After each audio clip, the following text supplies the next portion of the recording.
In the headlines, relatives of abducted train passengers protest in Abuja as ISWAP terror video ignites protest in Kaduna.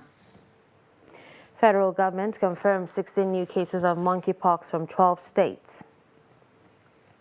Blackout looms as electricity workers join NLC ASU protest. And on the foreign scene, Draupadi Murmu takes oath as India's first tribal president. Hello and welcome to Trust News Update. I'm Dashan Hussaina Usman.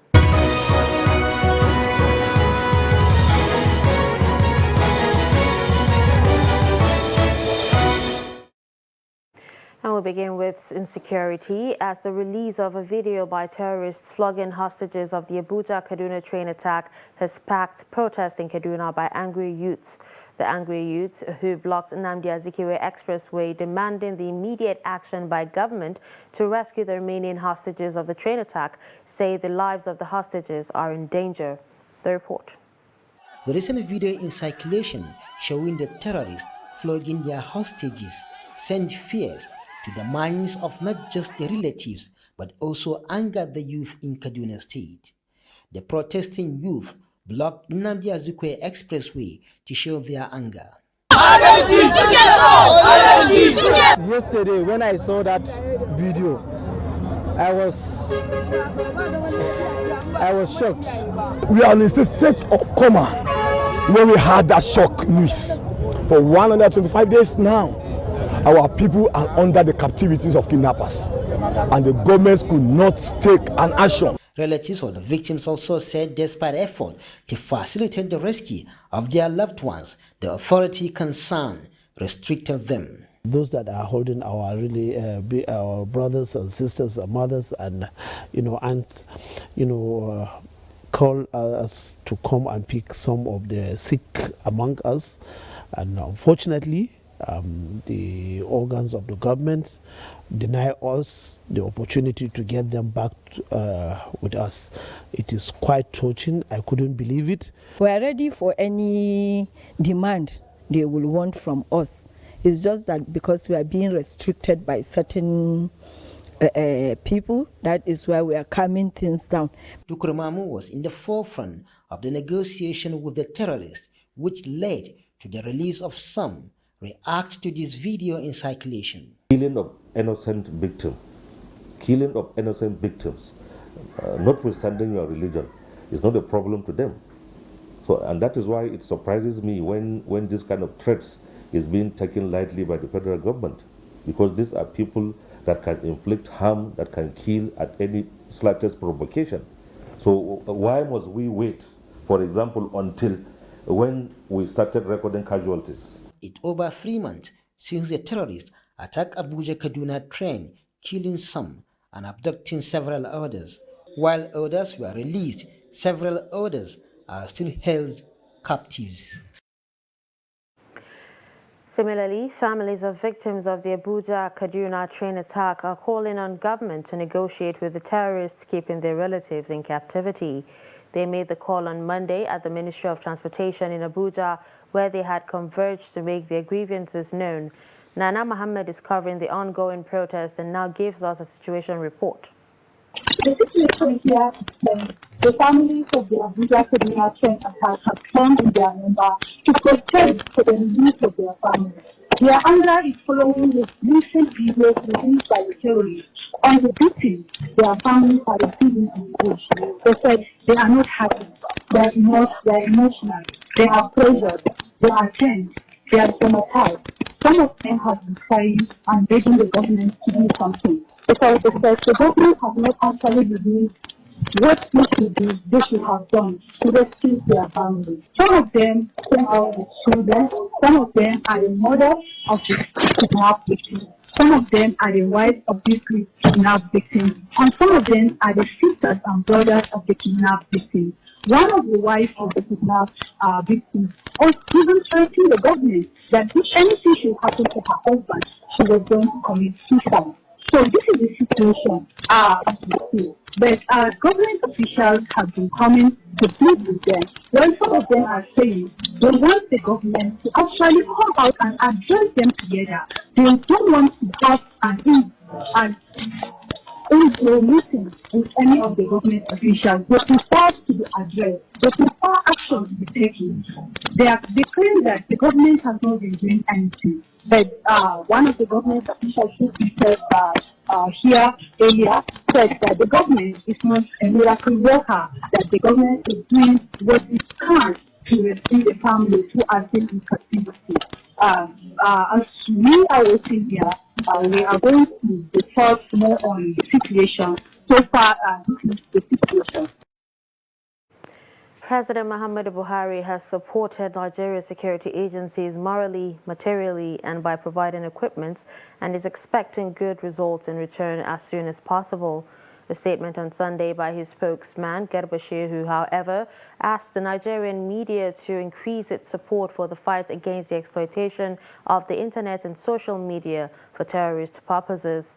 This, Shehu explained, is because the terrorists were not deploying new tactics, but the same old strategy of employing propaganda and violence to force government to submit to their demands. He also highlighted the dilemma security agencies were faced with, pointing out that while the popular call for the carpet bombing of known locations may satisfy an angry public, it will not be in the interest of the hostages. The statement insisted that security forces will not relent in their duties, but expected that the public should provide them with the needed support. Still on security, residents of Pinau village of Wase local government area of Plateau State are fleeing their homes following the withdrawal of soldiers stationed in the area. The residents told Trust TV that they cannot remain in the village since the soldiers that provide security for them have been withdrawn from the area. Ado Musa completes the report. Hours after the withdrawal of security personnel of Operation Safe Haven, a multi-security task force maintaining peace in the state, from the village, everywhere looks deserted. Hundreds of residents of the area have fled their homes to Wase town, the headquarters of Wase local government area, and few ones that remain are living in fear. The residents said they have fled the village because their lives are no longer safe, as the bandit could attack the village at any time. Ga gonaki ma da muna yin gonaki ba mu da zarafin za mu yi gona yanzu ba, duk gonakinmu duk mun riga mun bar gona gabaki daya, to ni ba mun bara mu yi gona mu samu abinci ba, mu samu zaman lafiya. We are leaving the village. We are leaving our farms because there is no peace. Everyone is leaving the village, and that is why we are also leaving. We cannot go to the farm for fear of being killed. Prior to now, we used to have confidence to remain in the village, but now we are no more confident because the soldiers have been evacuated. It won't be easy for us to remain behind. We can be attacked anytime.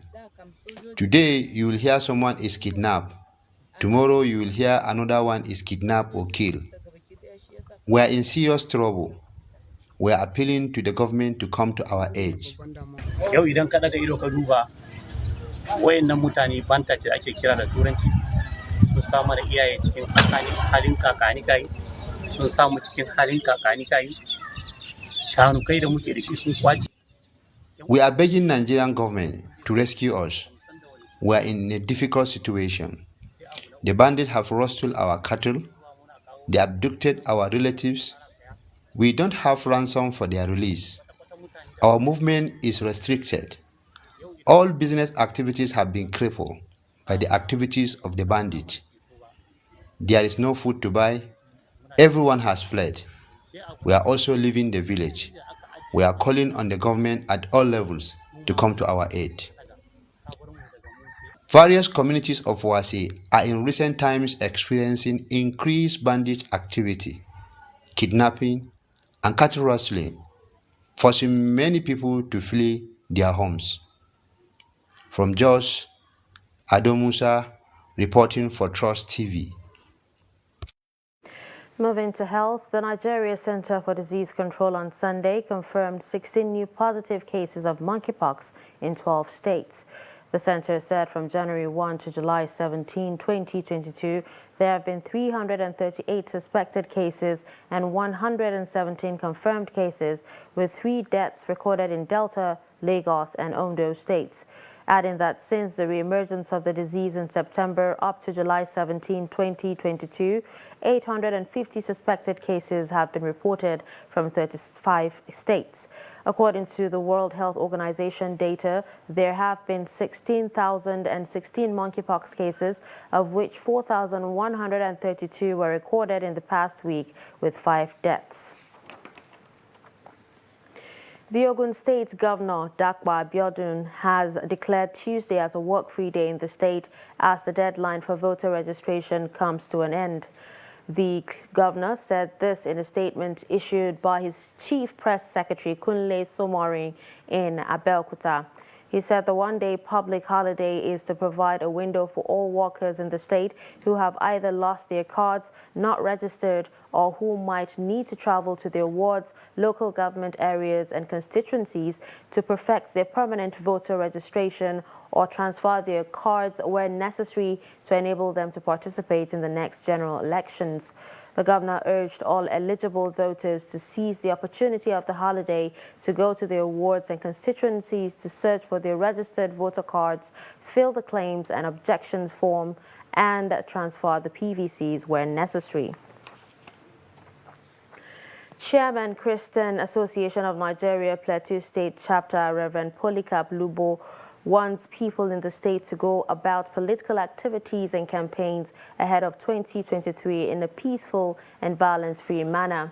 Lubo, who speaks to Trust TV in Jos, the Plateau State capital, said elections is not a do-or-die affair, advising politicians to endeavor to imbibe the legacy of former President Goodluck Jonathan, who said his political ambition is not worth anyone's blood. The CAN chairman then urged INEC to properly investigate the recent video circulating on social media where permanent voter cards were seen dumped in a gutter in a part of the country. I'm calling on all, particularly Nigerians and in particular the Christians, to come out and get their PVC and make sure they do the right thing by voting the right person. It is not a do-or-die affair. Leadership comes from God, but He uses the human beings to bring the leadership. That's why in Latin it says, Vox Populi, Vox Dei. The voice of the people is equally the voice of God. So allow yourself to be used by God to bring the right person. There's no need to be fighting, there's no need to be killing, and don't allow yourself to be used by politicians so that they go and create chaos, create trouble, so that they will destroy the good atmosphere of the electoral processes. So I encourage Nigerians to make sure that they do the right thing by voting the right people. And then nobody, like Jonathan would say, nobody's life is worth this election. But people should come out and do the right thing by putting the right people in the right position. Still talking politics, concerned members of the People's Democratic Party in Zamfara State are calling on the national leadership of the party to come save the PDP in the state from collapsing. The spokesman for the PDP concerned members, Nasiru Al-Hassan, claims that the state executive of the party lacks proper coordination that can lead to the party to victory in 2023, even though it has a sellable governorship candidate in the state. The report. The concerned members of the People's Democratic Party, PDP, in Zamfara State want the national leadership of the party to rejig the state's executive in order to bring in more competent hands that can lead it to victory in the 2023 general election. A chieftain of the party in the state, Nasir Al-Hassan, claimed the state's leadership is in slumber and needs to wake up to strengthen the party's preparedness to face the incumbent governor in the 2023 general election, as the PDP stands a chance to win the governorship election with a landslide in the state. The group also claimed the state's party secretariat has been under lock and key instead of being open to attend to party issues. Generally speaking, Zamfara State PDP is no longer as it is now. The state SQ are not really well when it comes to politics. Nobody is saying anything. This is, I think, the 6th or 5th of the resignation. And no even a communique to the press. No one issued anything. They are taking this as if nothing happened, which is a bad signal to party members. A card-carrying member to come and say he's going out of the party is a minus. Not to talk about a whole deputy state chairman of the party who happens to double up as in the same zone with the gubernatorial candidate. So I'm calling on the National Working Committee of the PDP to come to our rescue. Maybe let them charge the state SQ to gear up. Let them charge them up so that they can do what people are expecting them to do. While responding to the claims of the concerned PDP members, the state chairman of the party, Bala Mande, in a telephone chat said the allegation was a figment of the imagination of the accusers as the party has been working towards success in 2023. On the closure of the party secretariat in Gusau, the state capital, he alleged that the PDP secretariat was destroyed by some political thugs of the All Progressives Congress, APC, while the state government directed the Zamfara State Urban and Regional Planning Board to demolish its secretariat. He said the party had filed a suit challenging the action of the government in court. According to the Zamfara State PDP chairman, the party is waxing stronger and well positioned to win the 2023 general election in the state. You're watching Trust News Update. Coming up after the break. Fortune smiles at Kano gifted girl whose ambition is quality education. Stay with us.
Welcome back and thanks for staying with us. You're watching Trust News Update. Let's take a look at our top stories. We told you that relatives of abducted train passengers protest in Abuja as ISWAP terror video ignites protests in Kaduna. We also told you that federal government confirms 16 new cases of monkeypox from 12 states. Moving to more news, electricity workers on Sunday say they will join the solidarity protest of the Nigerian Labour Congress over the ongoing strike by Academic Staff Union of Universities. Power sector workers under the aegis of the National Union of Electricity Employees made their position known in a letter issued by the General Secretary, Joe Ajero, to the Vice Presidents of States and Administrative Councils chapter secretaries of the union.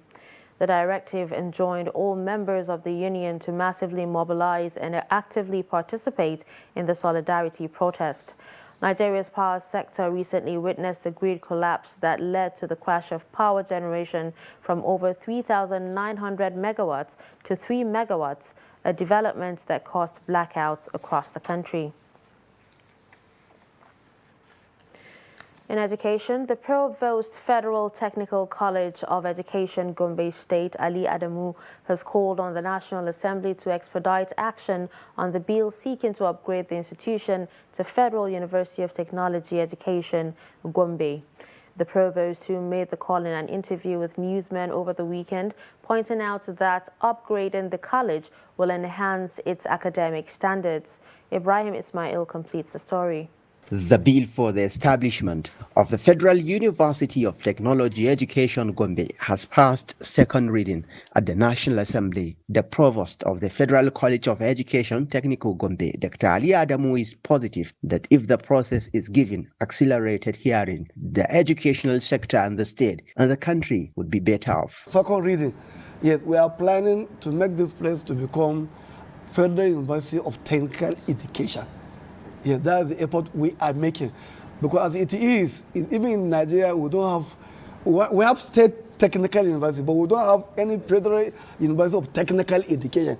We have University of Federal University of Technology.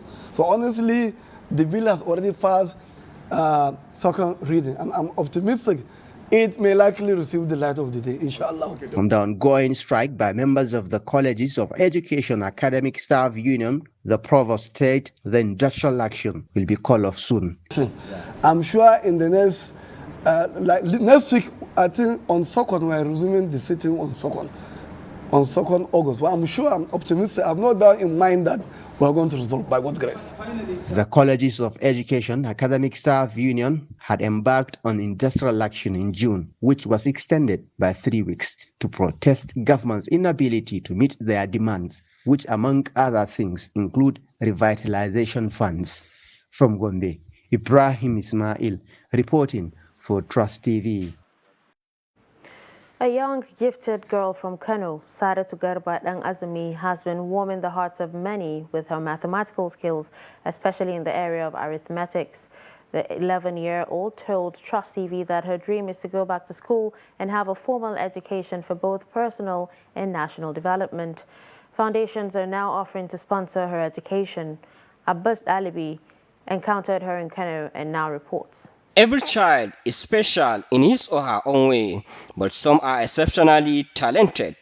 This is in the case of 11-year-old Saratu Dang Azumi, who can easily pass as a genius due to her mathematical reasoning that enables her to solve numerical questions within a short period of time without the use of any aid.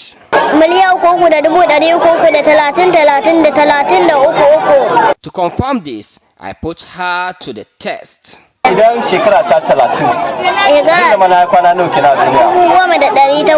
asked her if I'm 30 years old, how many days I spent on the earth, and she said 10,080 days.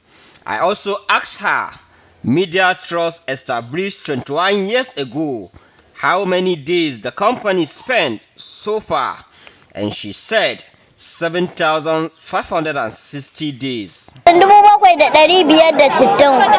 primary 4 people who quit school for over a year due to discrimination said she got the skills from her mathematics teacher.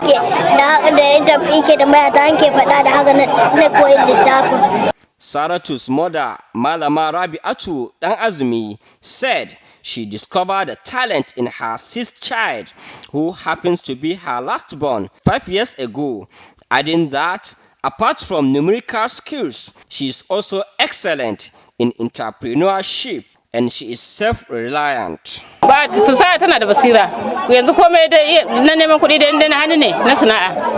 She is good at business and sewing of local hands fans. Her father, Garba Dang Azumi, said members of the communities usually contact her for solutions to mathematical questions, adding that people now come from across the country to see her. The hope of people of Godai village in Gaya local government area of Kano State is to have an equipped standard primary school so that special ability in their young ones can be harnessed and utilized.